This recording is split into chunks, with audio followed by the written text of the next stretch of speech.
in some senses, some people would say that this is the biggest test of the banks since becoming independent. This rise in inflation, the rise in interest rates. What would you say to those who say that it's effectively failing that test, failing to see the rise in inflation, failing to see how sticky it's become now it's up at the top, failing to understand the nature of food price inflation as well? Do you think that those failures matter in your ability to maintain credibility? Well, I think you're right, Ed, that the backdrop to this is that the shocks that have been hitting the UK economy, and of course the global economy actually as well, we must look at it through that lens as well, have been much larger. So we've set these shocks out, and of course I've referred to a lot of them in my opening remarks.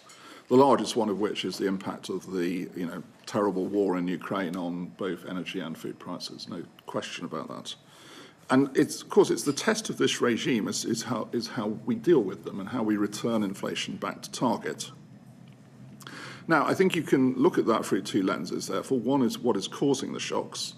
The second is, how are those shocks anticipated, and then how do we deal with them in terms of returning inflation to target? Because that is the objective of the regime, obviously, that we have sustainable inflation over the medium term, so sustainably low at target inflation.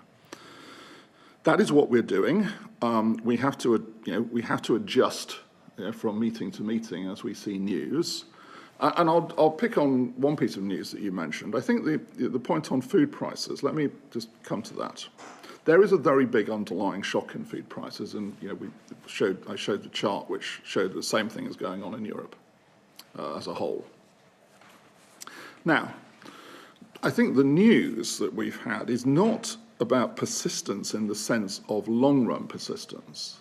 It's the question of how, over what time, this shock works its way through the system, if you like, and how quickly we expect that to dissipate.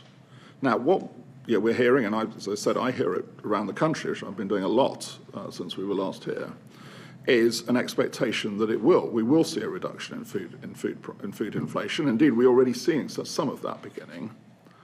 But it is taking longer, and the reasons I hear that it's taking longer are sometimes to do with the impact of energy prices in food production, sometimes to do with hedging approaches that have been used at the commodity price level, so that although, as I said, commodity prices started to fall last year, it's taking longer to come through.